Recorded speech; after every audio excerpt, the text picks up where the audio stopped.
El saber psicológico debe ponerse al servicio de una sociedad donde el bienestar de los menos no se asiente sobre el malestar de los más, donde la realización de los unos no requiera la negación de los otros, donde el interés de los pocos no exija la deshumanización. Ignacio Martín Baró. Bienvenidos y bienvenidas. Como parte de las actividades de ULAPSI Guatemala, me complace compartir esta entrega, en la que celebramos en conmemoración a la vida y obra de Ignacio Martín Baró y la psicología de la liberación a 31 años de su muerte. Me corresponde presentar a continuación a Melissa Lemus de Guatemala, quien nos comparte la historia y datos biográficos de Martín Baró, seguida por Fernando Giuliani de Venezuela, con el tema La enseñanza de la psicología de la liberación en las universidades. A Raquel Gusso, quien desde Brasil nos comparte acerca de los aspectos sociopolíticos de la obra de Martín Baró, y a Óscar Kishinay de Guatemala con el tema Sistematización enfocada en el triple diagnóstico, el ejercicio de la psicología de la liberación. A las hermanas y hermanos, colegas de América Latina, gracias por su contribución. Antes de iniciar, me permito invitarles a estar pendientes de las actividades pre-congreso que la Unión Latinoamericana de Entidades de Psicología, ULAPSI, tiene programadas a partir de febrero 2021 y pendientes también del congreso que se realizará en el país hermano Paraguay. Nuevamente, les doy la bienvenida. Comencemos. Mi nombre es Melissa Lemus García, soy psicóloga clínica de Guatemala y tendré el honor de hablar sobre una semblanza de Ignacio Martín Baró en conmemoración a los 31 años de su asesinato. He preparado para ustedes una pequeña presentación que con gusto podemos compartir en las redes sociales también de la ULAPSI, y aprovecho este momento para agradecer esta invitación en poder compartir un poquito de la historia y biografía de Ignacio Martín Baró, y es para mí pues un honor el estar aquí compartiendo con ustedes a través de este video. ¿Quién era Ignacio? Bueno, pues creo que muchos de nosotros lo conocemos. Es un profesor, un científico, un docente, un amigo, ¿verdad? Tiene tantos roles y marcó tantas vidas por su carisma y la forma en que se desenvolvía con las personas en sus diferentes roles a lo largo de su vida. Encontré esta imagen, me pareció pues muy significativa, su sonrisa, su gesto, ¿verdad? Su mirada profunda. ¿Quién es él? Bueno, pues él nace en España en 1942, el 7 de noviembre, en una ciudad que se llama Valladolid. Es el cuarto hijo del matrimonio entre Francisco Martín Abril y Alicia Baró. Me llama mucho la atención el que él siempre mantuvo a través de este guioncito entre sus apellidos el apellido de su mamá, ¿verdad? Siempre que lo vemos en sus propios libros o lo presentamos, hablamos de él con sus dos apellidos, ¿verdad? El del papá y el de la mamá, muy significativo. Bueno, pues siendo muy joven, a los 17 años, decide optar por la vocación del sacerdocio, y es allí cuando en el 28 de septiembre de 1959 ingresa a la Compañía de Jesús en el noviciado de Orduña, en España. Ya él tenía pues fuertes convicciones religiosas, y probablemente también pues el llamado de su vocación era bastante alto. Acá pues traté de hacer un esquemita, un poquito que resumiera un poquito su trayectoria a nivel de estudios, de formación, como él pues de España vino a América Latina. Al entrar al noviciado, pues un año después, lo envían a América Latina, específicamente Centroamérica, El Salvador, a Santa Tecla, a realizar allí su segundo año de noviciado. Sin embargo, en el año siguiente, en 1961, su superior lo envía a continuar sus estudios más bien, en Quito, en Ecuador, y allí empieza a estudiar humanidades clásicas. En ese año termina, y al año siguiente es enviado nuevamente ahora a Colombia, por lo que se incorpora a la Universidad Javeriana de Santa Fe, Bogotá, para estudiar filosofía. 2 años después, en 1964, obtiene su título de bachiller del bachillerato en filosofía, y al año siguiente, pues, la licenciatura en filosofía y letras. Como dato biográfico interesante, en su tesina, ¿verdad?, lleva por título Ser y Sufrir. Quizá ya veíamos alguna intención de ese lado humanista, de la corriente humanista, a la que él se hizo tan afín en sus primeros años de publicaciones. Luego, al terminar, pues es nuevamente enviado a San Salvador, se incorpora además a la UCA, en este caso ya no solo para continuar sus estudios, sino también empieza a impartir clases docentes en la Escuela de Enfermería. Luego, quienes lo conocen siempre han denotado que Ignacio tuvo mucho entusiasmo siempre por aprender, por estudiar, por prepararse mejor, y es enviado en este momento a Frankfurt, en Alemania, a continuar sus estudios de teología. Sin embargo, unos meses después, lo mueven de Alemania a Bélgica, y ahí continúa sus estudios hasta obtener el bachillerato en teología. Luego, más adelante, en 1970, es nuevamente retornado a El Salvador. Allí continúa sus estudios de licenciatura, se gradúa de licenciado en teología, y ya en Frankfurt había tenido algún acercamiento, como les decía, con estas corrientes existencialistas, especialmente Erich Fromm, ¿verdad? Y vemos también alguna influencia de algunos autores y filósofos alemanes, y allí él decide, o en algún momento muestra su intención por continuar sus estudios en psicología. Y es por eso que en la UCA se incorpora a la licenciatura de psicología para en 1975 obtener su título en esta rama, en esta disciplina. Luego es enviado a Chicago, a Estados Unidos, a continuar sus estudios, en este caso una maestría en ciencias sociales, que culmina en 1977, permanece al terminar la maestría y continúa su doctorado en esta misma universidad, pero en este caso sí su doctorado tenía este tinte de psicología social y organizativa. Vamos a hablar ahora un poquito de su vida académica. Él jugó muchos roles, por así decirlo, dentro de la UCA, participó activamente en esa vida académica. En su primer retorno a San Salvador, después de haber estado en Sudamérica, es incorporado al Departamento de Psicología, del cual fue jefe, ¿verdad? Luego también en 1986 funda el Instituto Universitario de Opinión Pública, ¿verdad?, que vamos a hablar con un poquito más de calma más adelante porque es un legado importante. Pero también en este retorno es parte del consejo editorial de UCA Editores y de las revistas ECA y de la revista de Psicología de El Salvador y Polémica, que es una revista en Costa Rica. En 1989, internamente, la UCA tiene una división administrativa, y de la vicerrectoría se desprende una nueva vicerrectoría, que es la vicerrectoría de posgrados, en la cual a él lo nombran, y paralelamente es también director de investigaciones. Además, dentro de esta trayectoria pues, académica, vemos que ha sido invitado en diferentes universidades.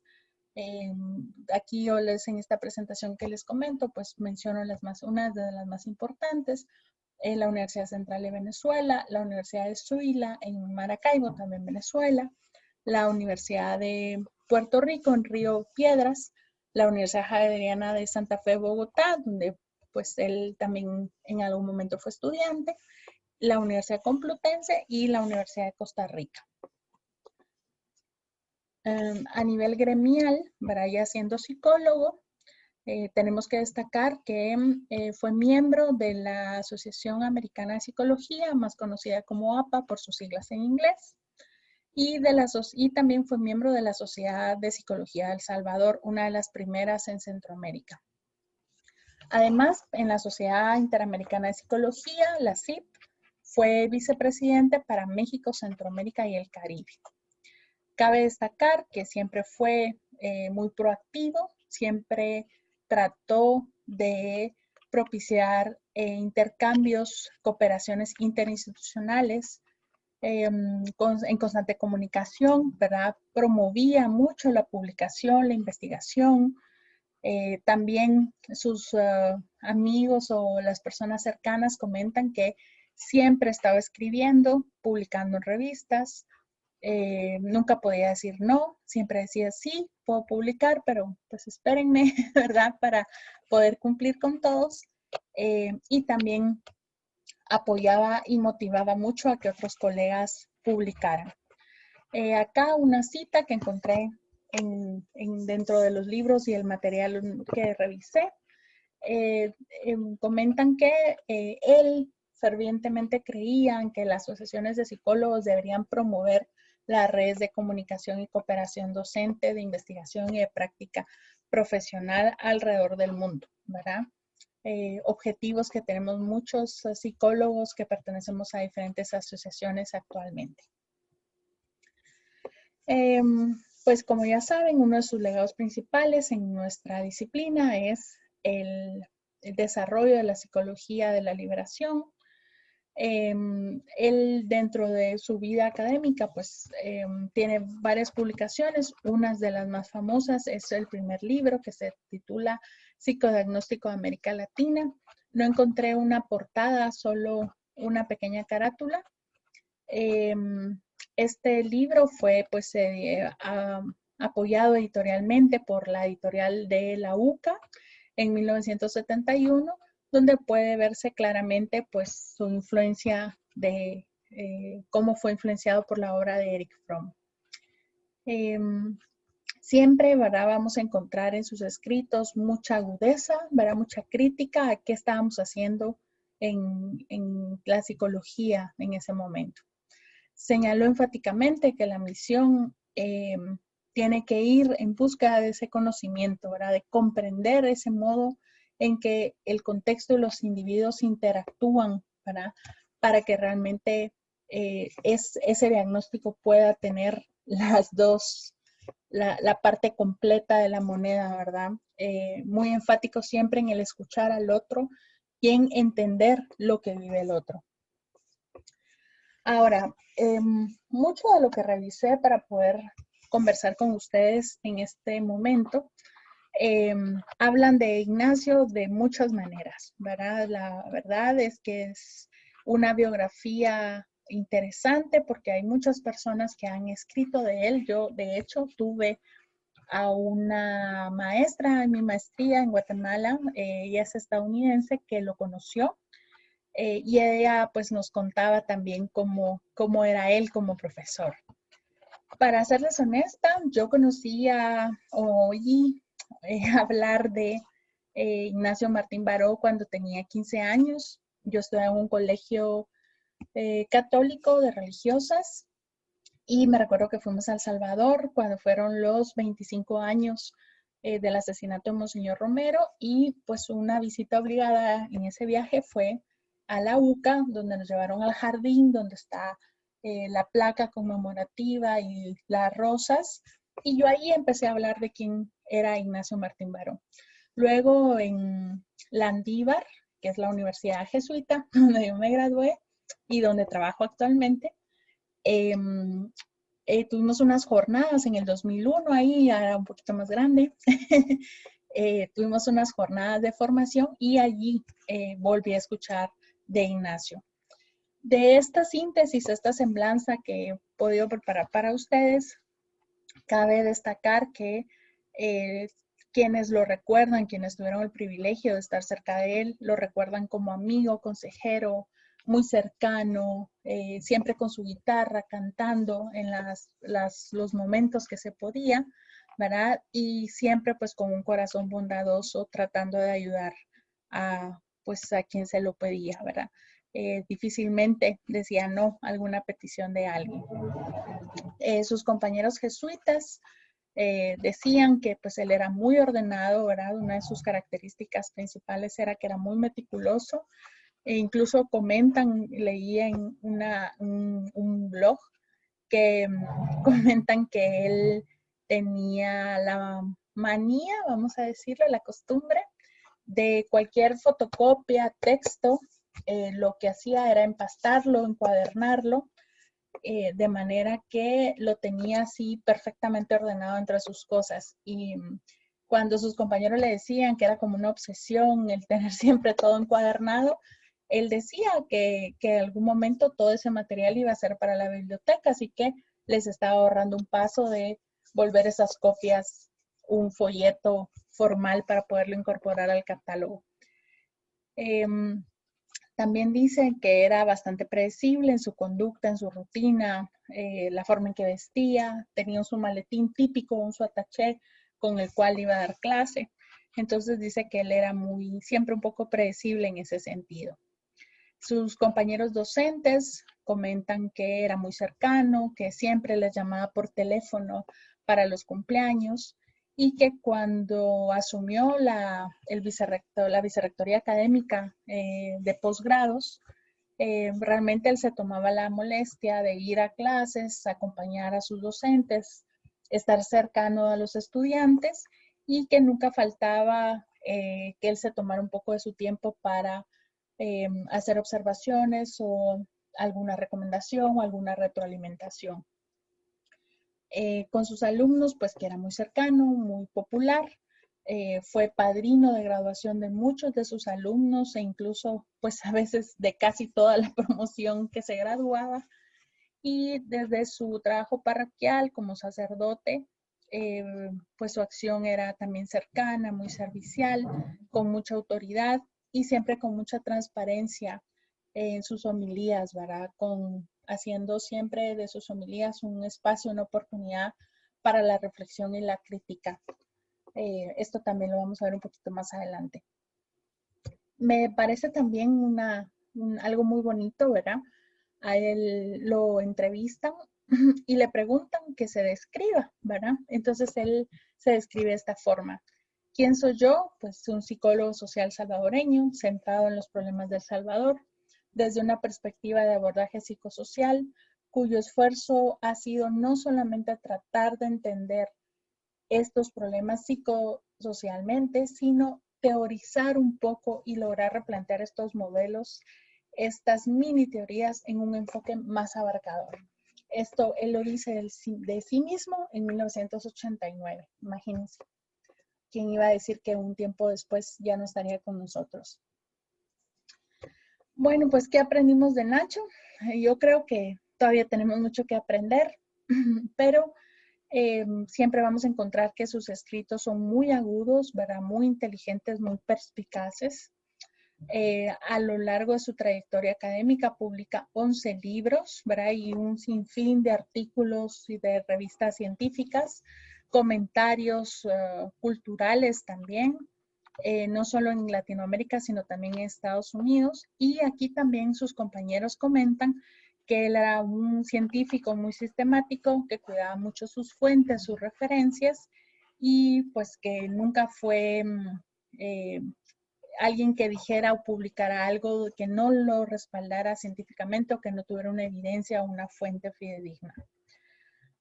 Él, dentro de sus escritos, pues nos habla sobre el tema de la conciencia, nos hace entender que la conciencia no se queda en la psique, ¿verdad? Individual y particular, sino también cómo es un diálogo con el contexto, ¿verdad? Cómo la conciencia al final también es parte de una parte social donde todos vamos a tener una identidad, ¿verdad? Y que yo aporto al contexto, pero el contexto también me aporta a mí. Luego también vamos a encontrar muchas veces dentro de sus textos que nos habla a los psicólogos sobre cómo ayudar a las personas, pero una ayuda no asistencialista, no paternalista, sino desde el respeto a esa identidad de la persona y de su contexto social. Él, como les digo, pues al hablar un poquito del tema de conciencia, también vemos ahí un poco la influencia de Paulo Freire, donde Martín Baró habla o amplía un poquito el concepto de alfabetización, ¿verdad? Y él nos dice que alfabetizarse es sobre todo aprender a leer la realidad circundante y escribir la propia historia. De alguna forma también con su legado, ¿verdad? Nos habla sobre que esa opresión que se vive en Latinoamérica, imagínense en esa época, pero que aún en la actualidad la seguimos padeciendo, es un proceso que implica transformación personal y social, ¿verdad? Pero no solo como un proceso transformador, evolutivo o en desarrollo, sino totalmente liberador. Estas son algunas ideitas que podemos encontrar constantemente en sus documentos. El segundo libro más conocido de él es el que se llama Acción e Ideología, ¿verdad? Este tiene mucha relación con su doctorado, ¿verdad? Sobre esa reflexión del panorama económico, político y social de ese momento. Tiene 2 tomos en realidad de este libro y hace una crítica. Aquí encontramos a un Ignacio más maduro, más sistemático, ¿verdad? Mucho más contundente en sus denuncias y la crítica hacia la psicología tradicional individualista, ¿verdad? Que también él en su momento pues nos hace ver que también la psicología puede en ese sentido ser parte de la dominación, ¿verdad? Del poder hegemónico. Y entonces hace ese llamado a que nos cuestionemos qué estamos haciendo desde nuestro qué hacer. Él en su discurso pues reclama el derecho de todos los participantes a la existencia, al progreso, a construir un futuro sin limitaciones de la desigualdad y la ausencia de la palabra, ¿verdad? También dentro de sus documentos podemos encontrar sobre el enfoque ético, ¿verdad? Para hacernos un llamado urgente a los profesionales de la salud mental, sobre todo, a que no olvidemos, ¿verdad? La sociedad y la manera en que la sociedad nos está pidiendo que la ayudemos. De su trabajo psicosocial, pues también hay mucho que aprender, ¿verdad? Él, como promotor del diagnóstico psicológico de la guerra, nos habla también de la caracterización que tiene la violencia y de cierta polarización, ¿verdad? Y cómo los medios, las autoridades de la sociedad de alguna forma también juegan un papel importante para hacernos a la población general un discurso que él llamaba que debíamos de cuidar de no caer en ese espejo ético, ¿verdad? El entrar a esa dualidad donde son ellos y nosotros, son los buenos y son los malos, ¿verdad? Y de alguna forma entrar en ese juego donde hay un divisionismo a nivel de tejido social. Denuncia también a lo largo de sus documentos el rol corrupto e injusto que tienen las autoridades, ¿verdad? Con abusos en su cargo y algunas incongruencias políticas. Y de alguna forma también va sistematizando experiencias desde la voz de los oprimidos, ¿verdad? Nos acercó a la verdad de quien sufre y desde quien sufre. Y esto vamos a verlo ahora que veamos el instituto que él fundó. Pero, pues no sé, ¿verdad? Realmente habría tantas cosas de Signa Ignacio. ¿Verdad? Hace una crítica a la psicología, a que no olvidemos cuál es la atención o el foco primario de la salud mental en las situaciones que padecen nuestros pueblos, ¿verdad? Catástrofes, pobreza, hambre, ¿verdad? Fue muy duro, fue muy fuerte en sus posturas, ¿verdad? En sus perspectivas, pero al mismo tiempo también nos ofrece una respuesta, ¿verdad? Nos da una forma a través de la psicología social de la liberación, un como horizonte, ¿verdad? Que estimulan a quienes queremos hacer las cosas diferentes y que nos unamos a hacer las cosas diferentes, ¿verdad? Nos dice que no podemos hacerlo de forma aislada, ¿verdad? que debemos de trascender esa dimensión personal, individual, y que estas relaciones con los otros, ¿verdad? Son como el vehículo o el camino para, ¿verdad?, trabajar juntos en esa sociedad que queremos. Como les comento, en muchos de sus documentos vamos a encontrar que hace un llamado a los psicólogos a que reflexionemos y unamos esfuerzos, ¿verdad? Y que nuestra práctica profesional, sea clínica, sea social, sea educativa, sea organizacional, realmente nos lleve a movernos juntos para un bien común. De alguna forma, también parte de lo que él nos deja, o si han podido leer la mayoría de sus escritos o tienen interés de leerlos, en esta deconstrucción de la psicología tradicional, ¿verdad? Nos habla de que tenemos que buscar una psicología comprometida, con posición crítica, de hacerle frente a esos problemas latinoamericanos, ¿verdad? Habló del papel tan importante que tiene la psicología para deconstruir esos modelos teóricos y metodológicos y acercarnos a realmente las necesidades de los pueblos y de las sociedades.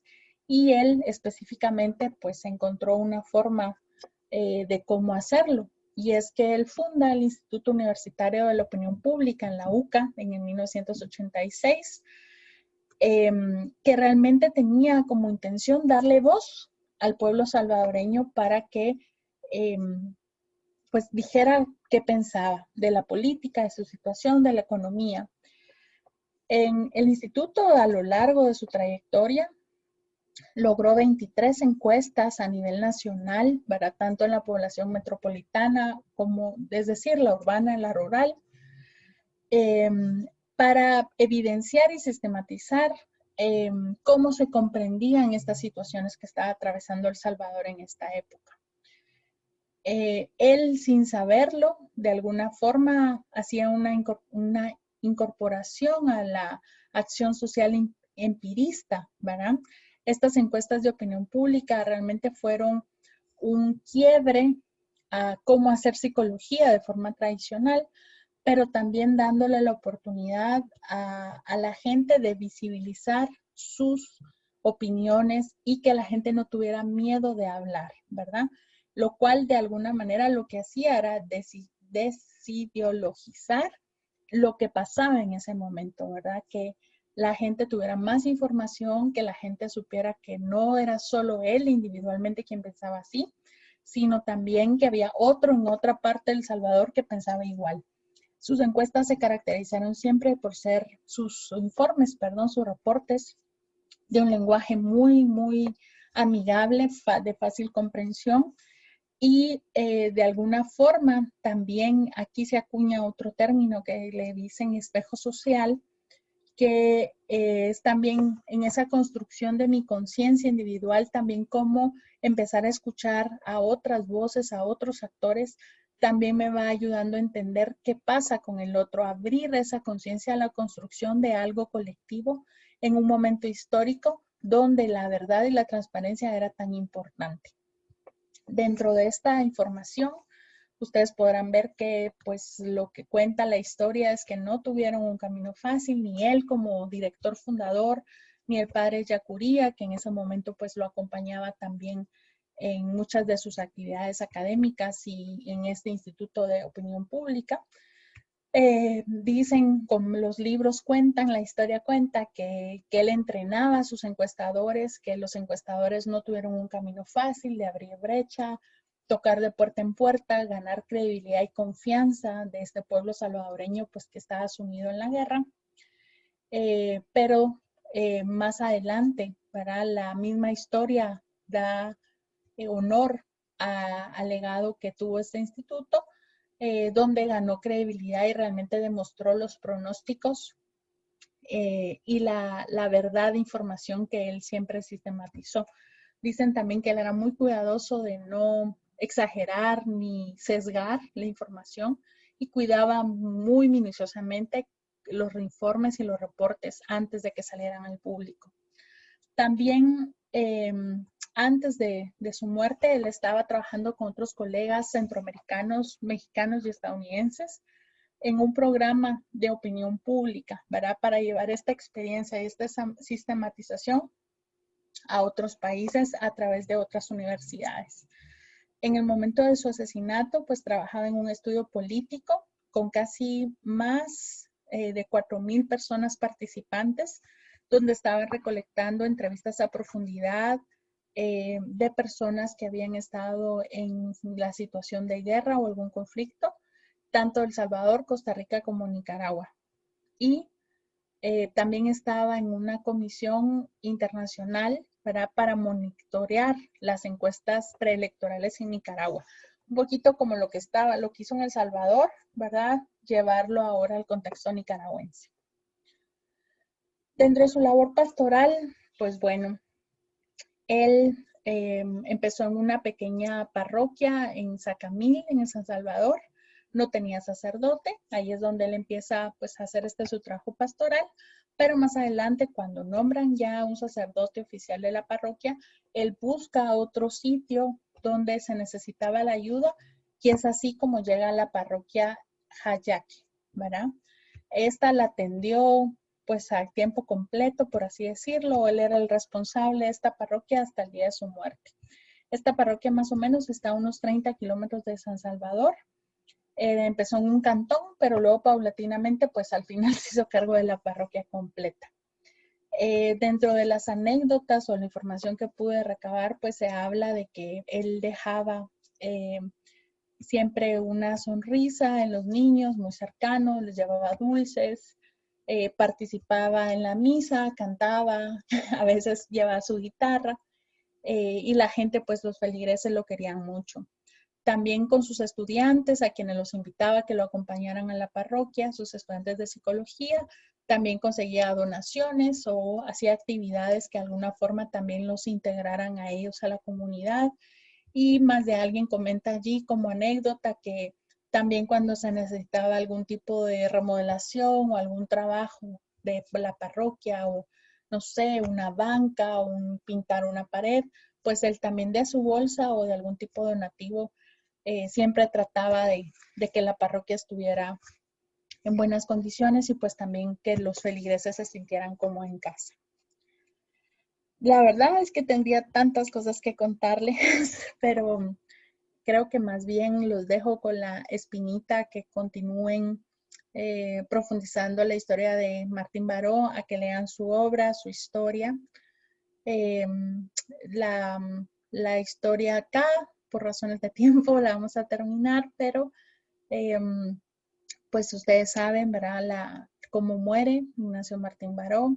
Es asesinado con otros compañeros de la UCA el 7 de noviembre de 1989 por fuerzas paramilitares, ¿verdad? En una clara oposición al gobierno. Inclusive comentan la biografía que días antes se le había hablado con una de sus hermanas y que parte de la conversación que tuvieron hace notar que él presentía que su muerte estaba cerca, ¿verdad? Es de alguna forma, como bien se dice en la UCA, ¿verdad? Los mártires de la UCA, nos deja un legado que yo creo que al día de hoy no ha terminado, ¿verdad? Que todas sus enseñanzas, sus diálogos dentro de sus escritos, sus obras, a los psicólogos realmente nos encienden una llama y nos hacen querer comprometernos a ese nivel donde como él estaba comprometido y nos hacen también un llamado, no solo de forma individual, sino también de forma colectiva, a que trabajemos como Latinoamérica para mejorar nuestros pueblos y trabajar para nuestros pueblos. Quisiera compartirles algunas conclusiones para finalizar. Yo veo claramente que él nos regala muchas herramientas, muchas oportunidades para que sigamos construyendo. Por supuesto, nos falta mucho por hacer, mucho por desarrollar, pero realmente si leemos sus escritos, sus libros, sus textos, lo que vamos a encontrar siempre es bases epistemológicas, caminos, teorías, posiciones, impulsos motivaciones, ¿verdad? Para ir más allá, para cumplir esos sueños, esos anhelos, para visualizarnos como una Latinoamérica donde podamos hacer la diferencia, ¿verdad? Desde la psicología. Creo que también, a pesar de que él ya no está con nosotros y han pasado 31 años desde su asesinato, cuando leemos sus textos también nos encontramos con un llamado, ¿verdad? A nosotros los psicólogos a realmente comprometernos, a entender los problemas psicosociales y a buscar realmente formas y posibilidades de cambiar estas posturas, ¿verdad? Donde más allá de la teoría, de las técnicas, lo que hacemos es nutrirnos de esa realidad, ¿verdad? Para luchar contra la desigualdad social y también de alguna forma minimizar o atenuar algunas secuelas psicológicas de tantas problemáticas que siguen prevaleciendo en Latinoamérica. Creo que su legado sigue vigente, ¿verdad? Que su pensamiento nos sigue mostrando un camino esperanzador, ¿verdad? Que nos invita a movernos, a no quedarnos en esta pasividad y realmente tomar las riendas de la disciplina y buscar una construcción colectiva de un nuevo tejido social. Ignacio Dobles Oropesa, ¿verdad? En este librito que tengo acá, comenta, ¿verdad? Que su confianza y fe en las capacidades de resistencia y creación de los sectores populares de solidaridad, de alegría, en medio de las penurias y de las situaciones límites de la pobreza y la represión, se revelan cuando en 1986 destaca que una de las principales tareas para la psicología regional era la potenciación de las virtudes populares, ¿verdad? ¿Qué nos está diciendo Ignacio? Pues bueno, uno, creamos en la psicología, creamos en la gente, trabajemos por la gente, ¿verdad? Creo que, como les digo, tendría mucho más que decirles, pero me voy a quedar hasta acá con el agradecimiento nuevamente a ULAPSI por esta oportunidad, compartirles un poco de la historia y la biografía de Ignacio y sobre todo con la certeza, ¿verdad? Que nosotros los psicólogos latinoamericanos podemos hacer grandes cambios.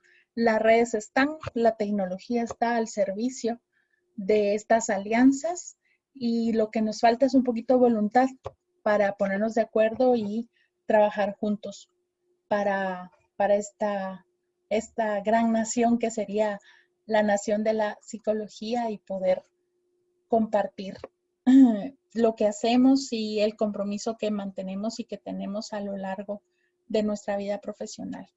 Así que muchísimas gracias. Yo quedo a sus órdenes. Espero pronto, luego de esta pandemia, poder saludar a muchas caras conocidas. Y nuevamente, pues gracias por este tiempo y escuchar una síntesis de la vida de Ignacio Martín Baró.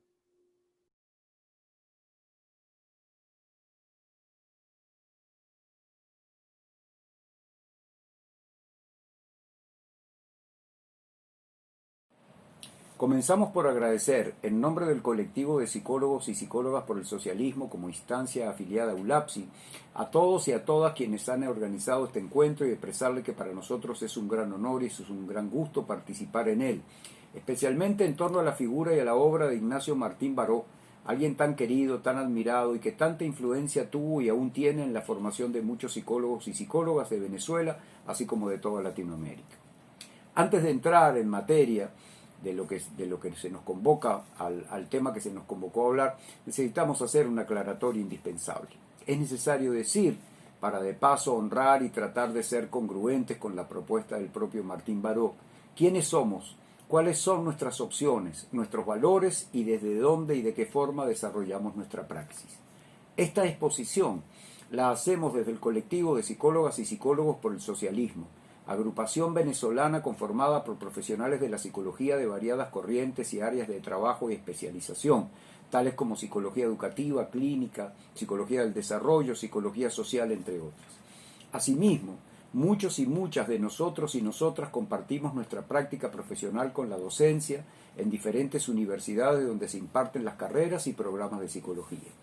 Creemos en la construcción de una psicología alternativa a la psicología que se desarrolla en un sistema capitalista y, en tanto que en Venezuela tiene lugar un proceso revolucionario que compartimos y cuyo horizonte es la construcción del socialismo bolivariano del siglo XXI, esta es una de las tareas que nos proponemos: hacer y fortalecer una psicología para la construcción de un nuevo modelo de sociedad, lo cual integra un quehacer profesional, académico y político. Conformamos así un colectivo autónomo que camina y trabaja junto a las organizaciones comunitarias y a los movimientos sociales que conforman el poder popular. Por todo ello, es obvio que no somos neutrales ni imparciales en nuestro quehacer dentro de la psicología, lo que no significa de ninguna manera que no mantengamos y cultivemos una actitud crítica y rigurosa en cuanto a nuestras perspectivas epistemológicas, metodológicas, éticas y políticas. Hecha entonces esta aclaratoria, hablemos ahora del tema que nos convocó.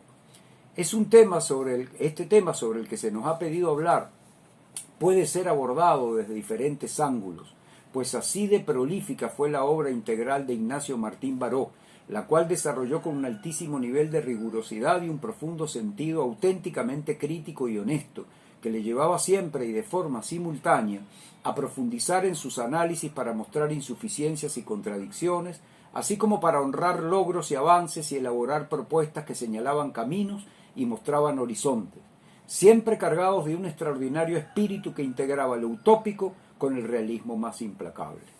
Es así que abordar este tema de la enseñanza de la psicología de Ignacio Martín Baró en la universidad, al igual que cualquier otro tema relacionado con su obra, ofrece diferentes opciones, lo cual supone correr el riesgo de errar en aquellos criterios que nos llevaron a seleccionar los temas que expondremos, pero al mismo tiempo, tal vez dejar por fuera otros temas y aspectos que también resultarían del máximo interés para la discusión. Pues bien, asumiendo los riesgos ya declarados, utilizaremos, casi a modo de pregunta, dos criterios que nos servirán como punto de partida y nos acompañarán en nuestras reflexiones a lo largo de la exposición y los que desde luego queremos compartir desde ya con todos y todas quienes nos escuchan. Uno tiene que ver con la vigencia de los planteamientos de la psicología de Martín Baró en nuestro contexto latinoamericano actual, y el otro con las implicaciones de su enseñanza en la Universidad Latinoamericana de nuestro tiempo. En cuanto al primer criterio, podemos decir desde ya para nosotros la vigencia de sus planteamientos y de su psicología es absoluta, puesto que nuestro contexto latinoamericano sigue mostrando las principales características y condiciones que Martín Baró analizó, explicó y denunció en su tiempo, y según las cuales se demandaba un tipo de psicología elaborada de las perspectivas de las mayorías excluidas, oprimidas y marginadas, a cuyo favor y junto a quienes era necesario producir transformaciones liberadoras y humanizantes de la sociedad. Seguimos pues compartiendo ese análisis y el tipo de psicología que propuso. Pero además, sus propuestas han mostrado con el paso del tiempo un altísimo nivel de congruencia y eficacia teórica y metodológica, aplicables a la investigación así como a la acción psicosocial que llevamos a cabo en nuestras realidades concretas, las cuales en el caso de Venezuela, y también así será en otras latitudes, no solo se remiten a trabajos académicos, sino que también, como explicaremos más adelante, forman parte del ejercicio profesional de muchos psicólogos y psicólogas que se desempeñan en el área de las políticas públicas, todo lo cual, desde luego, refuerza la vigencia de su psicología en nuestro tiempo y en nuestras realidades. Respondido así nuestro primer criterio, podemos ahora abordar el tema central de nuestra ponencia, para lo cual comenzaremos por analizar las implicaciones que tiene la incorporación de su psicología en la enseñanza universitaria. En primer lugar, planteamos que la psicología de Ignacio Martín Baró, no puede ser enseñada, incluso el mismo término de una vez ya nos interpela, no puede ser enseñada en la forma tradicional ni formar parte de unos contenidos programáticos orientados exclusivamente a dotar de herramientas al estudiantado. Y decimos esto porque en su propuesta se presentan un conjunto de tópicos que resultan necesariamente problematizadores e interpelantes para todos y todas quienes participan en los programas y planes de estudio, así como para la estructura organizativa e institucional universitaria. Para estudiantes y docentes, estos asuntos proponen un alto nivel de interpelación personal y, por ende, interpelación ideológica que requiere no sólo de la comprensión conceptual, sino que es necesario trabajarla en sí y para sí, a través de un proceso de transformación particular. Para la institución universitaria, también supone un cuestionamiento y un desafío acerca de su misión y su encargo social, lo cual debiera implicar un profundo cambio organizacional, muy especialmente en relación con sus valores y sus propósitos. Veamos ahora cuáles son estos elementos problematizadores a los que nos queremos referir. 1. La psicología de Martín Baró le otorgó un papel preponderante al estudio de la ideología como componente fundamental de la dimensión psicosocial, al punto que la incluyó en la misma definición del objeto y en la misión de la propia psicología social, lo cual supone trabajar procesos tales como la desideologización del sentido común. Proceso nada sencillo y exigente por demás, que debería ser de obligatorio cumplimiento para quien se forme seriamente de cara a ejercer la psicología. 2. Le asignó una particular relevancia a la clase social como categoría de análisis y explicación para diversos fenómenos y procesos psicosociales, lo cual no puede reducirse solamente a un referente teórico conceptual. Es un factor determinante de la subjetividad y de la dimensión psicosocial de todos y de todas, y acerca de lo cual es necesario tomar conciencia. En sociedades como las nuestras, fuertemente estructuradas en clases sociales y en virtud de ello, separadas por profundas diferencias, este planteamiento tiene altísimas implicaciones, tanto ideológicas, repetimos, como subjetivas. Tercero, dentro de su psicología se incluyen conceptos tales como el capitalismo, el imperialismo, las relaciones de dominación y explotación como partes fundamentales de las estructuras sociales, sin las cuales no sería posible analizar nuestra realidad ni los procesos psicosociales que de ella forman parte, y mucho menos poder actuar para transformarla. Ahora, para algunos estos pueden ser solamente conceptos, en tanto que para otros estas son configuraciones concretas de la realidad. Realmente, ambas visiones resultan incompatibles y requieren algo más que una aclaración conceptual. Cuarto, propuso una nueva identidad de la psicología social, así como de los psicólogos y las psicólogas, de quienes se espera un compromiso con la perspectiva de los excluidos, junto a quienes se trabaja, se dialoga y se construye en un marco de horizontalidad una experiencia y un conocimiento para la liberación. Esto no es un decreto epistemológico ni metodológico, sino que es un proceso personal y colectivo por el cual se opta y para el cual es necesario prepararse. Quinto, fue insistente sobre la exigencia de asumir de forma explícita principios y valores que guíen el quehacer de la psicología. Al igual que el punto anterior, la base axiológica de la psicología que propugnaba Martín Baró no se puede remitir solamente a declarar los valores y principios, sino a asumirlos en la acción concreta. También para ello es necesario prepararse. Sexto, la psicología de Martín Baró plantea explícita y decididamente la renuncia a la pretendida neutralidad científica y profesional que heredamos de la perspectiva positivista, ante la cual propone asumir una parcialidad que surja de intereses conscientemente elaborados, así como de una clara opción ética, todo lo cual no es incompatible con el conocimiento y el quehacer científico. Renunciar a una postura y asumir otra, optar por un compromiso y practicarlo, junto con la rigurosidad científica y ética, implica conjugar el estudio riguroso con un profundo trabajo personal e institucional. Significa, pues, en su conjunto, una exigencia de particular altura. Pasemos ahora a la segunda parte de la exposición. Todo ello exige, por una parte, la organización de un método educativo y pedagógico altamente riguroso, que garantice que el estudiantado conozca y maneje en forma adecuada el conocimiento producido, lo cual en principio no plantea grandes diferencias con ninguna otra formación universitaria. No obstante, las diferencias aparecen, para decirlo en los propios términos de Martín Baró, cuando intentamos llevar al máximo las tensiones que ocasionan las propuestas de su psicología, y allí concluiremos en que no es posible remitir la psicología de Martín Baró a una enseñanza tradicional que no movilice a las personas y a las instituciones hacia un proceso de transformación.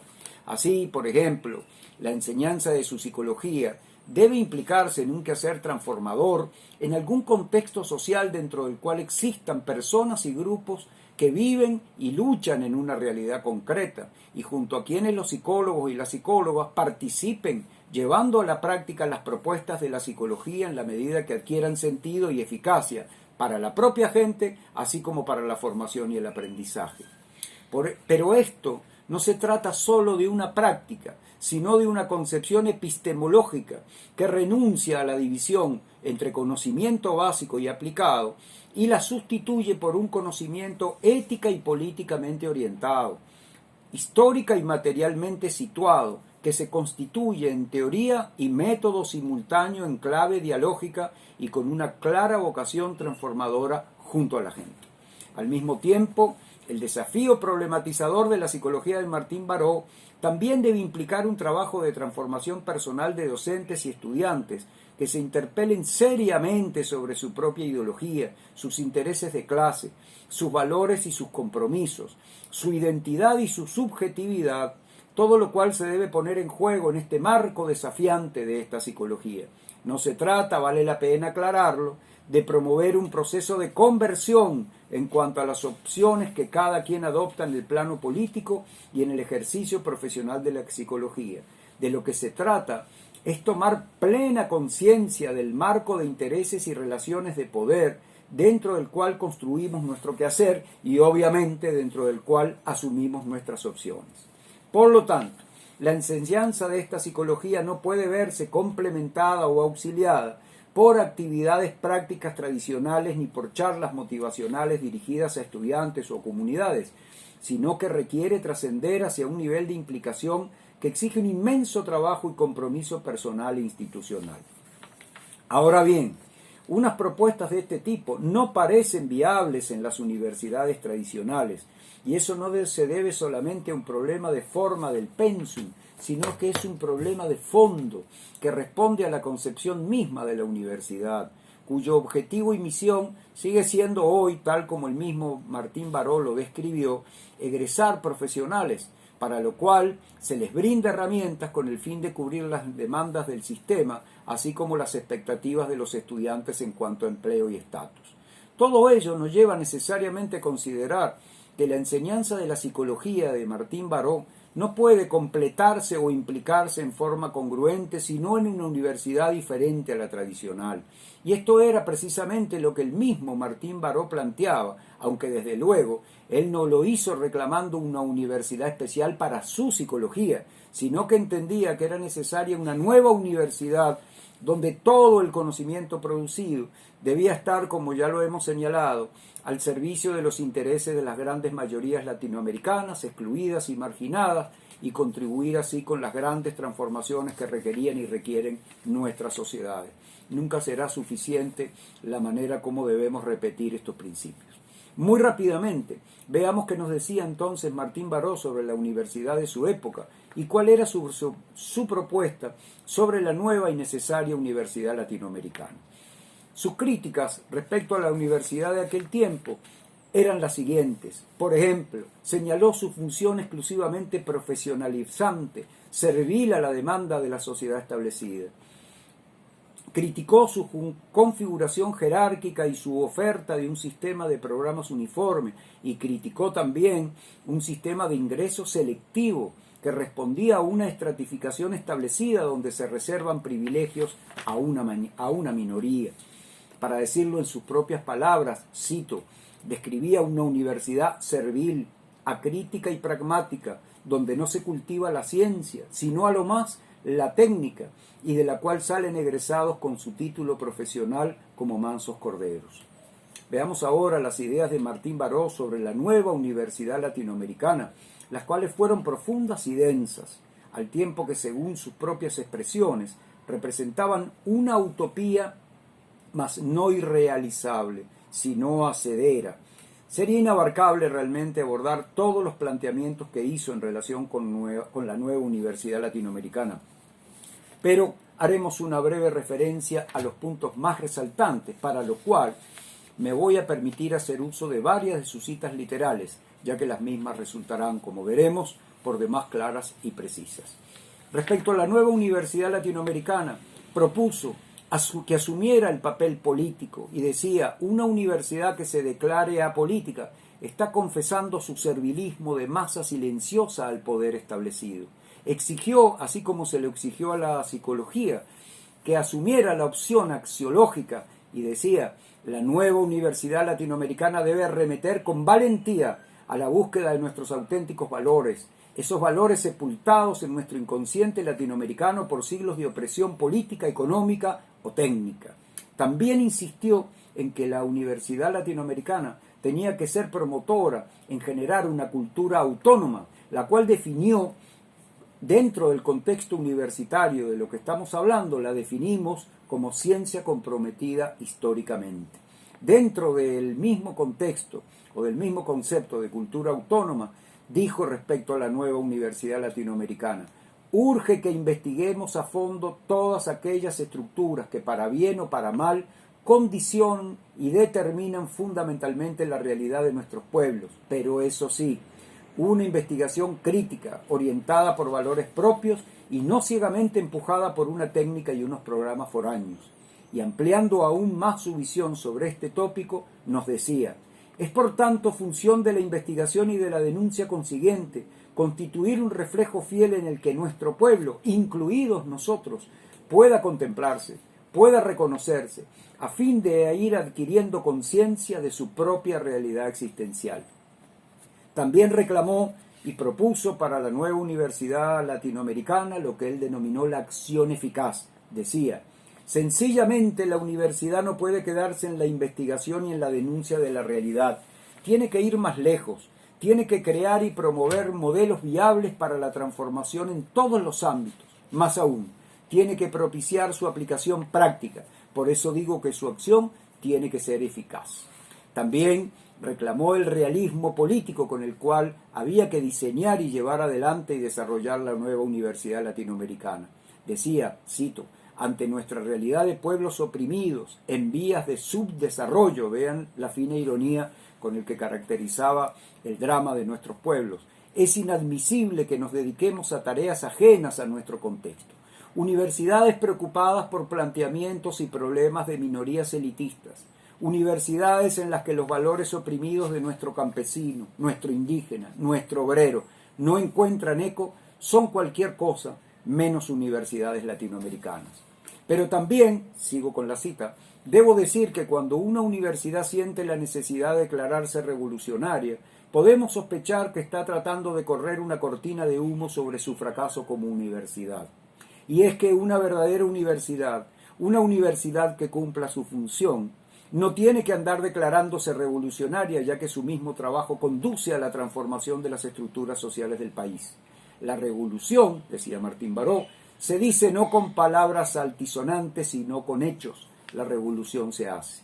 Fin de la cita. Vean aquí su advertencia clara y aguda sobre el peligro del uso trivial de las palabras y los conceptos que pueden volverse consignas vacías. Finalmente, también le dispensó un tiempo para el desarrollo del sistema de aprendizaje que debía tener la nueva universidad latinoamericana. Al respecto, propuso que debía haber un sistema dialéctico, lo cual implicaba que tenía que ser dialógico, un diálogo que se debería dar en distintos planos entre la universidad y la sociedad, dentro de la universidad, entre el personal docente y el estudiantado. Bastante remarcó Martín Baró ese orden jerárquico que impedía el diálogo entre estudiantes y docentes, y que lo sigue impidiendo hoy, entre los diferentes campos del saber. Es decir, no podemos seguir con esos programas estancos donde no hay diálogo posible adentro de un semestre o de un año académico. Cada materia aparece como una suerte de parcela aislada del resto. Y por supuesto tiene que haber diálogo en el campo de los valores, nuevamente con su congruencia en torno a la base axiológica. Los fundamentos de la nueva universidad, decía Martín Baró, deben estar en su preocupación por definir claramente su misión. Él insistió mucho en que solamente a partir de una misión claramente definida es que la nueva universidad latinoamericana podía desarrollarse. De lo contrario, iba a quedarse siempre diluida. Entonces él planteó que se trataba de crear tensiones, se trataba de desadaptar una propuesta por demás audaz, por demás, yo diría que atrevida incluso, pero vamos a ver cómo lo decía él literalmente. Hay que confrontar el principio de la psicología norteamericana que pone el acento en la adaptación. Promover la adaptación a un mundo enfermo no puede ser la razón de ser de la universidad. Vemos entonces cómo sus propuestas sobre la nueva universidad latinoamericana muestran también una absoluta vigencia, al tiempo que guardan una total congruencia con su propuesta de psicología y más aún con su concepción y su propuesta sobre el rol que debe jugar el conocimiento y sobre las formas y reglas mediante las cuales debemos producir. Vamos ahora a la parte final de la ponencia. Queremos agregar, ya en la parte final de la exposición, unas breves referencias al contexto venezolano, donde de diversas formas y en diferentes espacios también está presente la psicología de Martín Baró, a veces hasta en medio de algunas polémicas. En Venezuela, en el marco de la Revolución Bolivariana, la transformación universitaria es uno de los tantos ámbitos en los que tiene lugar la disputa, la confrontación y la construcción de nuevos modelos que apuntan a la transformación de nuestra sociedad. En este marco se han creado durante el período revolucionario un gran número de universidades, las cuales forman parte del sistema universitario nacional, junto con otras universidades, tanto públicas como privadas, que existen desde antes de la revolución y en las cuales se dictan la mayoría de los programas de formación en psicología bajo una perspectiva aún predominantemente tradicional y apegada en gran medida al enfoque positivista. Las nuevas universidades, por su parte, intentan construir un enfoque alternativo en cuanto a la concepción de su rol, así como en relación con el tipo de conocimiento que se proponen producir bajo un enfoque liberador, descolonial, transformador y al servicio de los intereses de las mayorías populares. En relación con la psicología, solo una de ellas, la Universidad Bolivariana de Venezuela, ha iniciado y desarrollado un programa nacional de formación de grado en nuestra disciplina, el cual muestra un claro énfasis hacia la perspectiva de la psicología de la liberación, así como a su implicación a lo largo de todo el programa en un quehacer comunitario comprometido con su vocación transformadora. En términos generales, todo este proceso de transformación universitaria representa una experiencia altamente compleja, sobre la cual habría mucho para analizar y evaluar, pero por razones de tiempo solo anticiparemos una visión muy general. Al respecto podemos decir que, junto con muy importantes logros y avances, estas iniciativas muestran igualmente una serie de contradicciones y ambivalencias, producto seguramente de errores y desaciertos, así como también propias de todo intento de transformación. Asimismo, también es justo decir que se trata de un proceso resistido, atacado, descalificado por quienes se oponen al actual proceso revolucionario y muy especialmente desde el contexto universitario y académico tradicional, así como desde viejas estructuras institucionales que presentan fuertes resistencias ante el cambio. En todo caso, y de cara al asunto que nos ocupa, cabe destacar que, con enfoques e implicaciones diferentes, la propuesta de la psicología de Ignacio Martín Baró está presente tanto en los programas de formación de grado en psicología de la nueva Universidad Bolivariana, así como también en los planes de estudio de nuestras universidades tradicionales que imparten la carrera de psicología.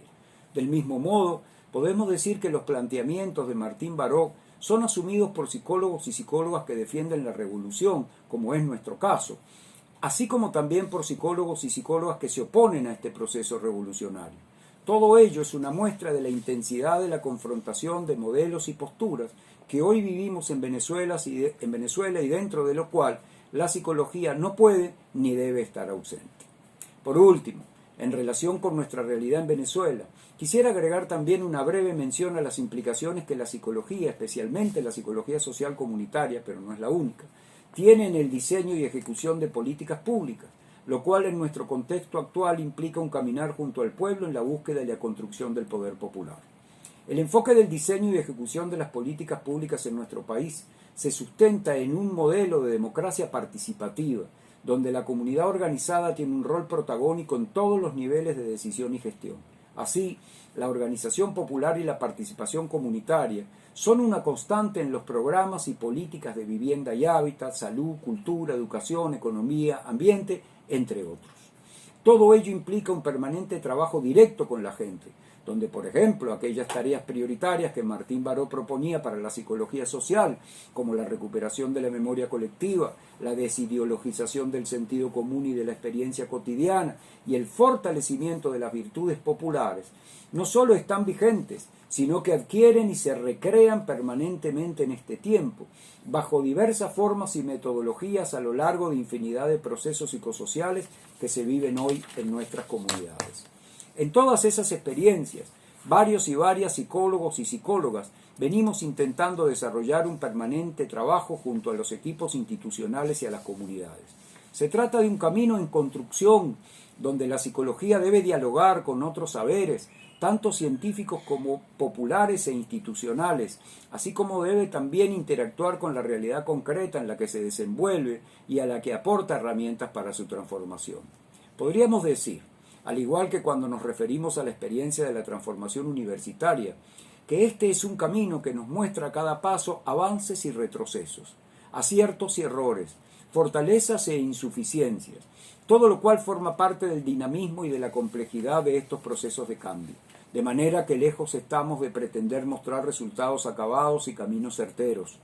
Pero lo que sin ninguna duda podemos afirmar es que, ciertamente, se trata de un extraordinario y apasionante reto, y una extraordinaria oportunidad para la construcción de una psicología en la que creemos y a la que queremos, la cual desde luego está también siempre abierta y dispuesta a la reflexión crítica, así como al diálogo y al debate.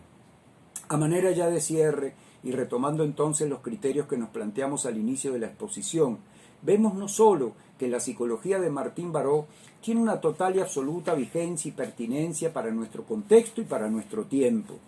De la misma manera, su enseñanza en la universidad representa un gran desafío que nos invita a asumirlo a través del desarrollo de programas de estudio que faciliten procesos de transformación en realidades sociales concretas, así como en docentes y estudiantes y en la propia universidad. Y todo ello en un marco de alto compromiso con la rigurosidad ética y científica, así como con los valores que deben sustentar todas nuestras acciones individuales e institucionales. Es una psicología que produce, tanto ayer como hoy, adhesiones, pero también resistencias, coincidencias, pero también polémicas. Sin embargo, por encima de todo ello, goza de un sólido y bien ganado reconocimiento por parte de todo el mundo de la psicología, así como de otras ciencias sociales. En realidad, es bastante fácil coincidir teórica y conceptualmente con los planteamientos de Martín Baró. También es fácil, y esto creo que todos lo podemos reconocer, sentirse atraído por su modo de escribir y plantear las cosas. Lo que resulta realmente difícil y altamente exigente es asumir su psicología en forma íntegra e implicarla en procesos de aprendizaje para promover su aplicación en contextos de transformación personal, institucional y social. No hay recetas para ello, ni el mismo Martín Baró las tenía. Hay opciones que podemos asumir y que nos exigirán prepararnos al máximo para un fecundo camino de estudio, trabajo y compromiso. Hasta aquí entonces llega lo que preparamos para compartir con ustedes.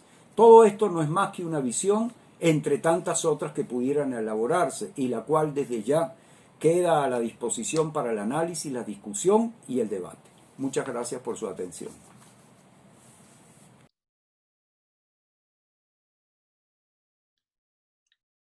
Camaradas y compañeros de América Latina, les agradezco la invitación a ser parte de este homenaje a Inácio Martín Baró, porque su trabajo fue muy importante a mi filiación en la psicología que libera, que fortalece a personas y grupos para resistir la opresión y la dominación política y social. Soy Raquel Guzzo, profesora e investigadora en psicología crítica y psicología de la liberación en la Pontificia Universidad Católica de Campinas, Brasil, y responsable de traer a Brasil el 6º Congreso Internacional de Psicología de la Liberación en noviembre de 2003. Con este evento, Brasil conoció a muchos de los colegas que se encargaron de difundir las ideas de Martín Baró en los países de la América Latina. Desafortunadamente, estos hechos ya no sucedieron.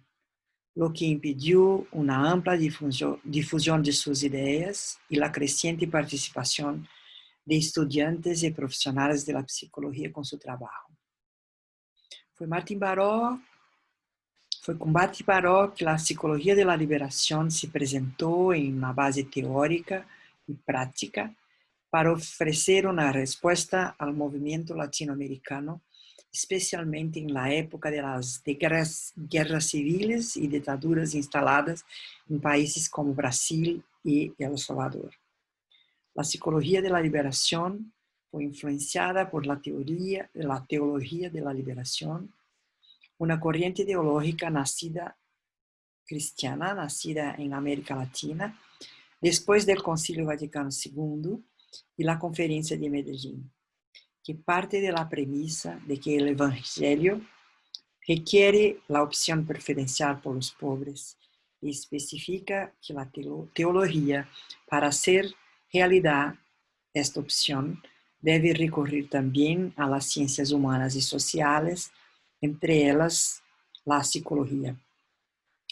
Desde la pedagogía popular y crítica, fundada en las ideas y prácticas de Paulo Freire, y de los movimientos sociales que luchan por la tierra, por la vivienda, principalmente por la descolonización del pensamiento y muy impregnado por el concepto de praxis. Se puede decir que esta propuesta surge en un momento de reacción a la violencia política de la época y como una propuesta de resistencia frente a la dominación imperialista y la subordinación social y científica de la psicología latinoamericana. El fortalecimiento para resistir y afrontar fueron básicamente las premisas de la psicología de la liberación, tanto para la formación profesional como para el ejercicio práctico de la profesión en diferentes campos de la actividad. La psicología de la liberación de Martin Baró parte de una realidad concreta en la que la represión, la opresión y la violencia aparecen como resultado de las políticas neoliberales, analizando las consecuencias de los conflictos sociales para las personas y grupos sociales. Por ello, la psicología de Martin Baró sirve de amálgama para el fortalecimiento frente a las expresiones más llamativas de un régimen político que desconoce los movimientos sociales, las diversas formas de participación democrática y que implementa dictaduras, represión, tortura, persecución política como mano poderosa del Estado sobre la población. Me gustaría compartir con ustedes una presentación que hizo también para este momento y que puedo compartir acá.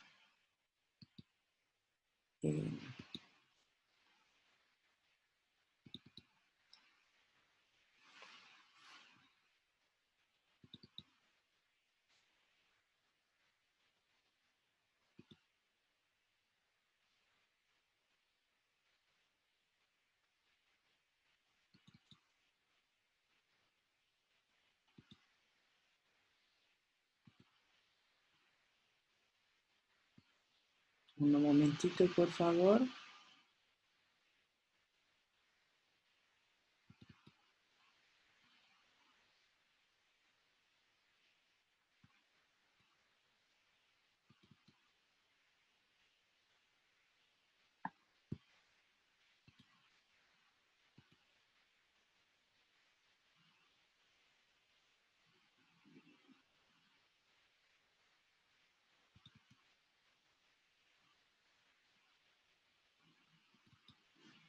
Acá está. Sí. Entonces, el impacto de las ideas de Martin Baró para mí y mi punto de vista tiene una esperanza para las personas y grupos que resisten. Por lo tanto, se presentan las marcas históricas del continente americano. Son diferentes posiciones económicas y políticas de norte a sur, las tensiones, conflictos y consecuencias que existen hasta el día de hoy, agitación política y dominación imperialista, dejó su huella en psicología, especialmente en la práctica profesional.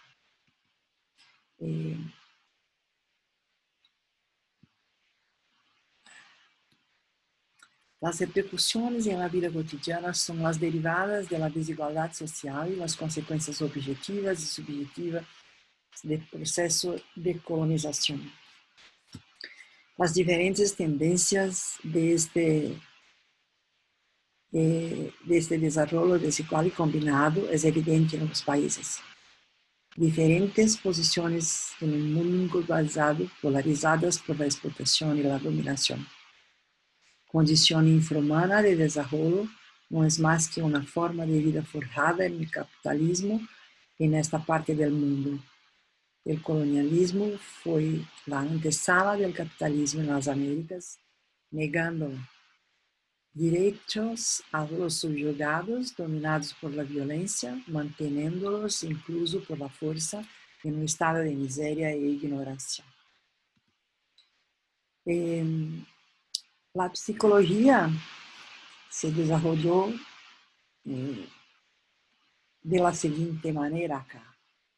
El desarrollo humano es la creación de prerequisitos materiales de una nueva sociedad llena de espíritu y significado práctico para todos. La psicología aparece y se desarrolla de manera diferente en las Américas. Se crearon numerosos cursos de pregrado y posgrado para sostener la creciente demanda de psicología entre las profesiones liberales. Una poderosa herramienta ideológica para mantener la estructura del sistema económico imperante, la etapa de conflictos ideológicos y filosofías que influyen en la zona. Ignacio Martí Baró fue, por tanto, una persona que se dedicó a construir una psicología para América Latina a través de la conciencia del proceso de liberación de los oprimidos. Las dimensiones subjetivas recíprocas plurales atienden a la singularidad al mismo tiempo que proporcionan una lectura colectiva de la realidad. Prácticas psicosociales, críticas relacionadas con la dinámica de las comunidades y otras situaciones sociales. Movimiento por el cambio social, que tiene como objetivo acabar con la opresión, que tiene un impacto en las personas más pobres, excluidas y explotadas. Tener como objetivo el empoderamiento de individuos y grupos y una mayor participación social y política en los espacios comunitarios. Mi breve concepción, contribución a ese homenaje. Agradezco nuevamente y me pongo a disposición para discutirle las ideas que Martín Baró han dejado para el contexto brasileño, especialmente para mí. Gracias.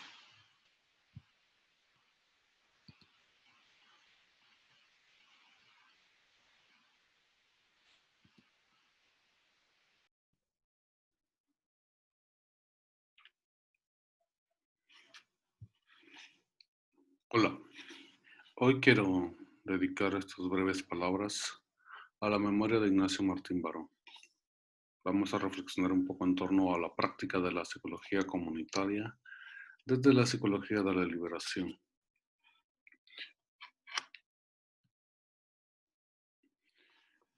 Esto, más que una investigación, lo considero una sistematización de 15, 20 años de práctica que se realizaron en Petén, que es un departamento al norte de Guatemala.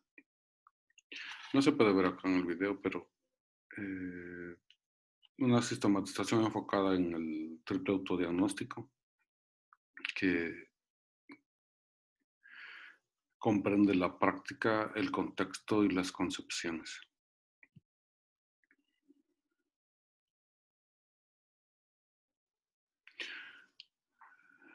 debemos partir de algunas premisas. Yo hablo desde mi ser como mestizo, urbano, educador, subversivo y ateo. Y en último lugar, como psicólogo.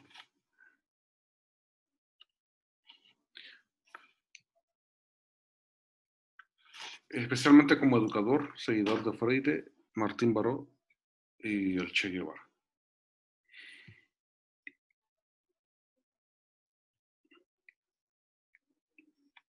Vale identificar algunos principios, especialmente aquellos que orientaron al quehacer y que son coincidentes entre Freire y Martín Baró. La educación como práctica de la libertad, el diálogo y la comunicación, la disciplina académica, la concientización, la participación política, la responsabilidad.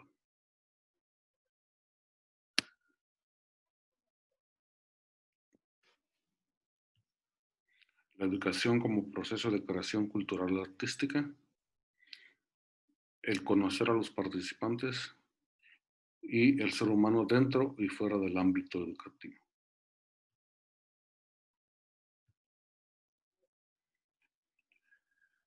También debemos tomar en cuenta el saber popular como punto de partida, el hecho de que el pueblo encuentre su palabra, como decía Freire. Y por lo tanto tenemos que tener en cuenta la relación entre educación y comunidad. Así como la constante crítica, la constante evaluación, tal y como se plantea en el tercer autodiagnóstico, también la práctica mejorada, ya que nuevas formas de acción formativa surgen de la tarea evaluadora.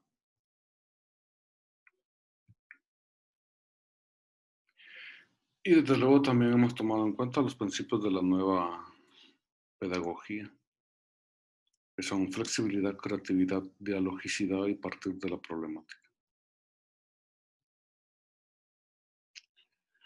También es muy importante resaltar lo que Ignacio Martín Baró alguna vez planteó en torno a las universidades latinoamericanas.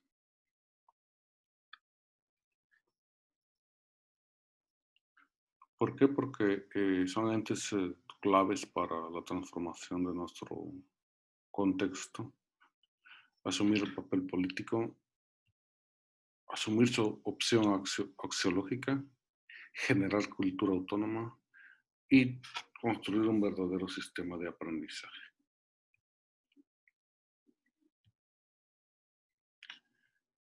Entonces, ya que debemos partir de la práctica, esa práctica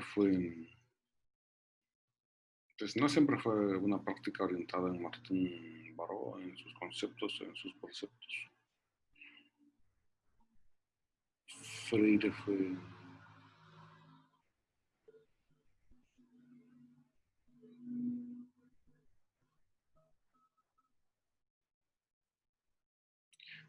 fue un punto de partida. E Ignacio Martín Baró se puede tomar como punto de tránsito.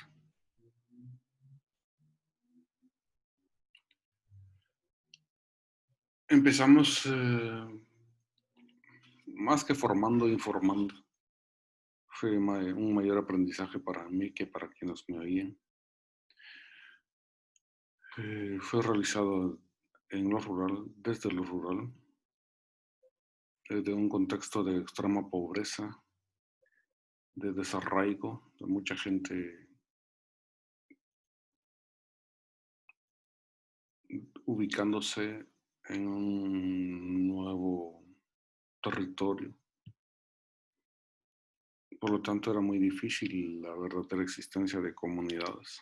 La no comunidad le llamé yo aquí. Ese fue en un primer momento. Un segundo momento fue apostarle a un sistema educativo alterno para que se insertara en el sistema educativo oficial. Luego, pues tuvimos la oportunidad de ser testigos y parte del auge de las ONGs mediatizadas, digo aquí porque estaban sirviendo de vehículos, ya sea para partidos, ideologías de izquierda o asimismo de derecha. Se dio en medio de la desmovilización de la URNG hacia la Unidad Revolucionaria Nacional Guatemalteca, entregó sus armas en ese momento y las necesidades del retorno y reasentamiento, así como el reconocimiento de los desplazados dispersos en nuestro país y en nuestro departamento. Un cuarto momento de esta práctica fue la salud comunitaria y la salud mental vinculada con la reparación psicosocial, que fue condicionada bastante, especialmente por la divulgación del informe Guatemala Nunca Más, donde se recopilaban todas las violaciones a derechos humanos que se realizaron durante el tiempo de la guerra interna y especialmente de la estrategia de guerra de tierra arrasada, así como el informe de la Comisión de Esclarecimiento Histórico. Y pues también tuvimos la oportunidad de terminar con una apuesta con lo macro, tal y como lo plantea Ignacio Martín Baró, especialmente lo llamado incidencia política y diálogo. Primero salud y luego en justicia y seguridad.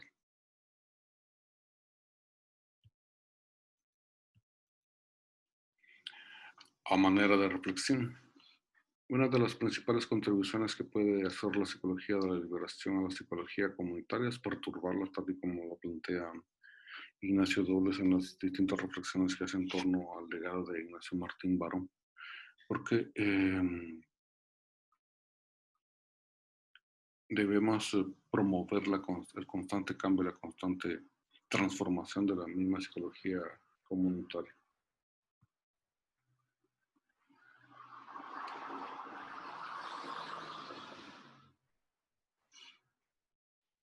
Y también debemos historizar la propia praxis en los procesos sociales, ya que esta perturbación que se plantea debe partir de revisar nuestro quehacer, debe partir de ubicarnos históricamente en dónde hemos estado, qué hemos hecho y cómo eso se ha venido transformando hasta ahora.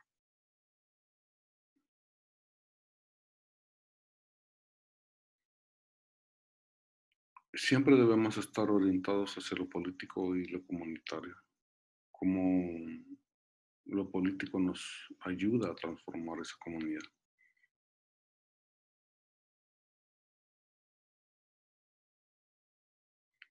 Y también vale la pena resaltar estos principios coincidentes, insisto, entre Freire y Martín Baró, como es el desarrollo de las capacidades de las personas para reaccionar críticamente a circunstancias de opresión.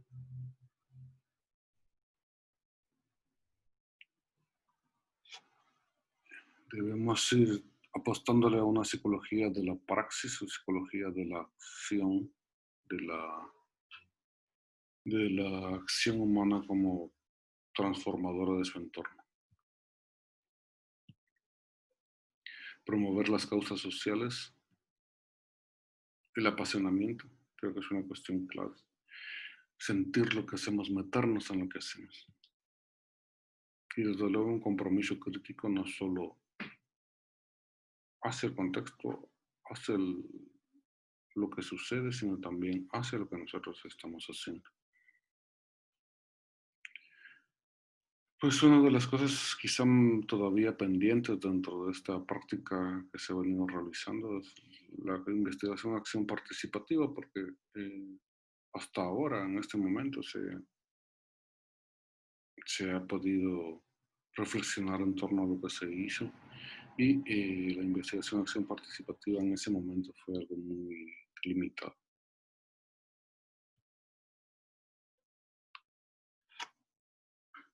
Y desde luego tenemos que descentrar la atención del estatus científico de la psicología para dedicarse a resolver los problemas de las mayorías latinoamericanas oprimidas.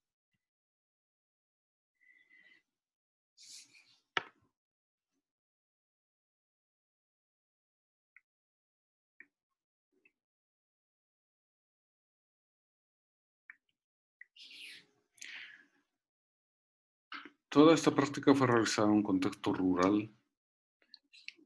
Cuando digo rural me refiero a sin servicios básicos, sin agua potable, sin energía eléctrica, sin calles pavimentadas y especialmente en zonas selváticas en su mayoría, que en este momento ya no existen como tales. No existía internet, no había redes sociales ni impresoras. Pues se habla mucho de lo bilingüe, pero en realidad había comunidades de retornados donde se hablaba mucho más que 2 idiomas, en algunas comunidades hasta 5 o 6 idiomas. Entre los fenómenos psicosociales observados en ese momento, tenemos que asumir el retorno o reasentamiento como una parte importante de este por todos los efectos psicológicos que trae, por ejemplo, la ausencia de comunidad, no tener vínculos concretos o estar en formación, no tener una solidaridad y tener que estar en procesos plenos de encontrar esa solidaridad, de muchas contradicciones, de facilidad para que las distintas ONGs que trabajaran ahí crearan sentimientos de división y cosas como eso. La desmovilización, que no solo fue la entrega de las armas, sino también el desencanto con la ilusión política que venía en ese momento después de la firma de la paz. Pero también se dio el reconocimiento de procesos organizativos y reivindicativos históricos, especialmente de los promotores de salud y comadronas y los promotores y promotoras de educación. Las ONGs de izquierda y de derecha, cada una con su ideología, ya sea de conservación o de transformación, que chocaron y que crearon problemas comunitarios, especialmente de división. La partidización se dio a esta práctica justo en un momento en que estaban empezando a fortalecerse el sistema de partidos políticos en Guatemala, y eso hizo también que los intereses económicos invirtieran en crear sus propias figuras partidistas con el fin de tener acceso a los recursos estatales, y eso también creó mucha división en la población. En el Petén cabal en ese momento se facilitó la entrada a través de las carreteras asfaltadas, lo que promovió un mayor ingreso de recursos económicos y de inversionistas nacionales y transnacionales que han ido transformando el contexto no solo físico-geográfico, sino también psicosocial. Mayor presencia institucional, cuando digo esto me refiero a institucional de parte del gobierno. Ahora hay una mayor cantidad de instituciones de gobierno. Pero también se dio la agudización del narcotráfico, especialmente como zona de paso, pero también de comercio. Y su presencia en todas las instituciones, especialmente aquellas vinculadas con seguridad y justicia. También hubo un momento en que se dieron muchas ejecuciones extrajudiciales, especialmente de jóvenes vinculados a pandillas, pero también con algunos líderes comunitarios. Y hasta la fecha pues seguimos con problemas agrarios que son muy difíciles de resolver, dado que existe un interés nacional e internacional por las áreas de la famosa reserva de la biosfera maya, donde ya habían comunidades asentadas que no pueden regularizar su situación debido a esto, pero también a la impunidad con la que actúan personas vinculadas a distintos intereses económicos, legales o ilegales dentro de la misma reserva de la biosfera maya. y hasta la fecha es un área de migración. ¿Qué quiere decir eso? Mucho paso, llegada, asentamiento de centroamericanos, sudamericanos que aspiran a llegar a los Estados Unidos, pero al verse frustrados sus intereses se quedan en el país, lo que también está evidenciando otro tipo de problemática psicosocial.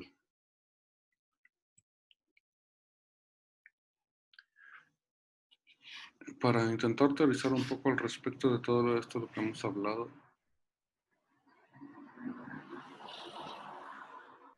vale la pena resaltar que son los propios problemas sociales los que deben orientar la actividad científica. En este momento estoy partiendo de la problemática que me trajo hasta aquí, de la cual fui testigo y que intentamos hasta la fecha seguir transformando. Deben tomarse en cuenta ciertas categorías esenciales que hemos visto en el planteamiento teórico de Ignacio Martín Baró, especialmente el fatalismo, que es muy evidente en áreas donde hay presencia especialmente de iglesias protestantes. La discriminación de la mujer, que es constante en nuestro territorio. La represión que, si bien no se expresa de la misma forma dramática que hace 30 años, sigue existiendo. La guerra y los resabios de la misma, especialmente la división comunitaria y la ruptura del tejido social. La religiosidad popular como una herramienta que puede usarse para bien o para mal. El hecho de que existe una opinión pública que debe estudiarse, analizarse, sistematizarse. Y que hemos tenido la oportunidad de transformar, de ir conociendo y transformando toda esta teoría para adaptarnos a este contexto. Hemos tratado de trascender el reduccionismo para verlo todo desde una perspectiva dialéctica y podemos revisar la acción humana como una conducta dotada de significado.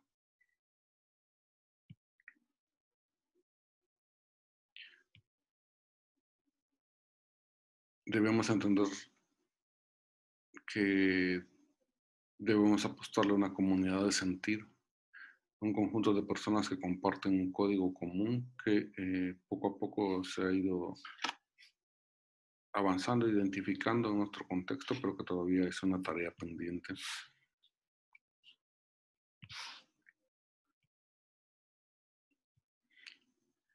Y entender que la acción humana es ese carácter propositivo de la misma actividad humana, más allá de la conducta, y que todo está condicionado por ciertas estructuras sociales de significado que es tarea del psicólogo y especialmente del psicólogo comunitario entender.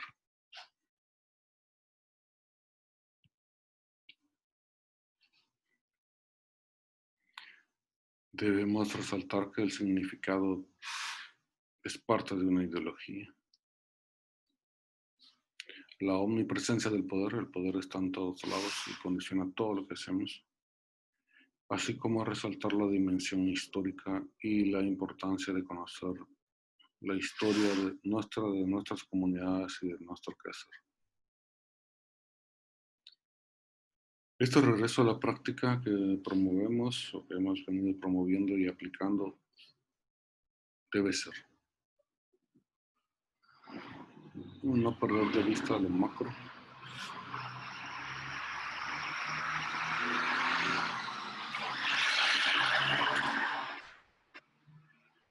no perder de vista lo macro y la psicología política, entender la dimensión política que tiene nuestro quehacer y la importancia que debemos darle a entender toda esta situación para de verdad poderla transformar. Las políticas públicas como un elemento importante sumamente importante para, no solo para aplicar la psicología, sino también para lograr esa liberación que se promueve y desde luego la participación política.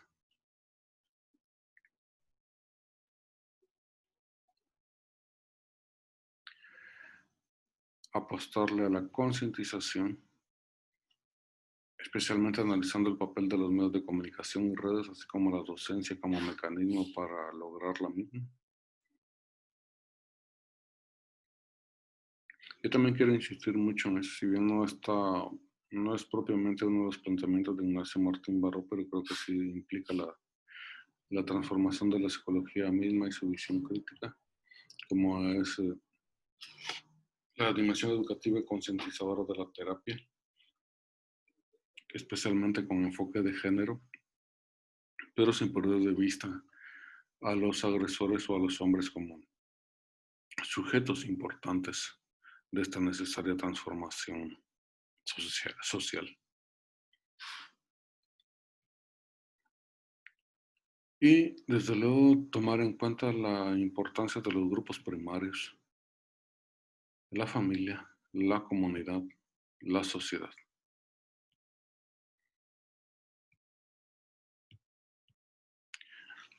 Muchas gracias.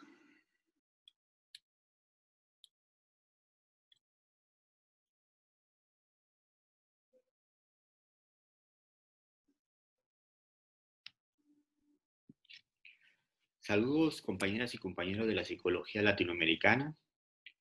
Me toca a mí cerrar las conclusiones de esta propuesta que hemos realizado en conmemoración a Ignacio Martín Baró y a la psicología de la liberación a 31 años de su ausencia, de su asesinato y la obra y el legado que ha dejado en América Latina. Una psicología que vino para quedarse y para ser expandida para el mundo. Quiero agradecer a Melissa Lemos, a Fernando Giuliani, a Oscar Quisquinay, Raquel Gusso, a Guatemala, a Brasil y Venezuela por haber participado en esta propuesta que hemos querido hacerla innovadora, ¿no? Y que la finalidad es que se pueda conocer más la obra de Martín Baró y su psicología.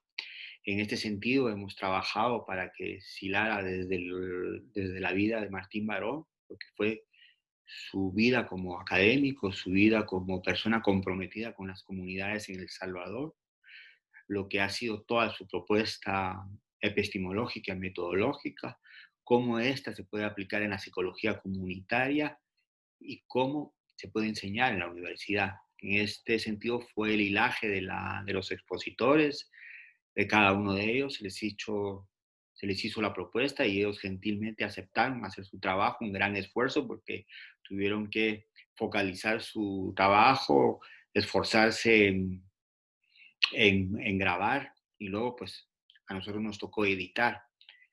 La obra de psicología, la obra de Martín Baró y la psicología de la liberación es una obra sólida, como lo podemos ver en sus trabajos sobre acción e ideología, sistema, grupo y poder, psicología de la liberación en Centroamérica y los ensayos que él hizo sobre la guerra en Centroamérica en los años 80 y sus efectos psicológicos en las comunidades y que fueron devastadores y que aún al día de hoy, después de haber finalizado estos conflictos hace más de 20 años, seguimos padeciendo. El inicio de todos sus trabajos también por parte de seguidores, tanto compañeras como compañeras en la psicología, en la sociología y en la antropología, empezaron hace 20 años con los grandes congresos de psicología de la liberación que nos hacían encontrarnos a todas y a todos para reflexionar sobre las violaciones de los derechos humanos, sobre cómo se trabajaba en las comunidades con pueblos originarios, cómo se trabajaba con grupos que les violan sus derechos en toda su dimensión, desde lo social a lo individual, dentro los efectos pues, que causa el tema del empobrecimiento en las familias. Nos ha llevado a hacer muchos trabajos, tanto como ponencias, ensayos, capítulos de libros colectivos, para demostrar que esta psicología que se hace en América Latina, esta psicología de la liberación, está hecha también para expandirse para todo el mundo, no solo para quedarse en la región latinoamericana, sino para ser enseñada en Europa, para ser enseñada en Asia y en otras partes, porque es una psicología que trabaja desde la base, que trabaja desde la conciencia y desde la concientización, como lo hemos visto en las propuestas de los expositores. Una de las cuestiones importantísimas que nosotros creemos es que tiene que traducirse en varios idiomas, la psicología de la liberación, que tienen que traducirse en varios idiomas, porque debe de ser leída y practicada. Nos encontramos en estos momentos en una situación de pandemia, en una situación donde los grupos extremistas afloran con la expansión del odio, donde estamos viendo una crisis civilizatoria y a la vez una crisis de un modelo económico que nos ha llevado a la privatización de todos nuestros servicios y donde ha enseñado también a los psicólogos o a los agentes de salud a pensar como técnicos y no hacer una reflexión desde lo metodológico, no hacer una reflexión desde las propuestas teóricas. La psicología de la liberación no es un activismo, es una psicología sustentada en mucho trabajo científico, sustentada en mucho trabajo de campo, que le da validez para ser aprendida, que le da la validez para ser incorporada en campos de la salud pública, en un momento donde el Estado está reducido, donde vivimos con estados privados, en un momento donde la pandemia nos ha enseñado lo que es la crisis de todo este sistema y modelo, este tipo de psicología hace presencia y resuelve muchos de los problemas de los que se están viviendo. Es por eso que la propuesta de la psicología de la liberación, es por eso que la propuesta de revisar la obra magnífica de Ignacio Martín Baró se hace necesaria para todos y para todos. Así es que yo les agradezco que hayan podido ver estos videos, los agradezco que los puedan difundir al máximo y sabemos, por ejemplo, que nuestro trabajo dentro de Diálogo de la Psicología Latinoamericana, de la Unión de Entidades Latinoamericanas de Psicología, ULAPSI, desde la ULAPSI Guatemala seguimos presentes, seguimos vigentes y seguimos con el compromiso social, con el compromiso político y con el compromiso académico y científico para seguir difundiendo otras obras y esta que ahora nos toca, que ha sido muy, muy laboriosa por todas y por todos, los que trabajaron en la edición, los que trabajaron en las grabaciones y sobre todo a los ponentes. Así es que les deseo un buen año, les deseo un final de 2020 con un tema de la pandemia, pero desde acá, desde Guatemala, mis más sinceros abrazos y adelante, compañeros y compañeras, venceremos.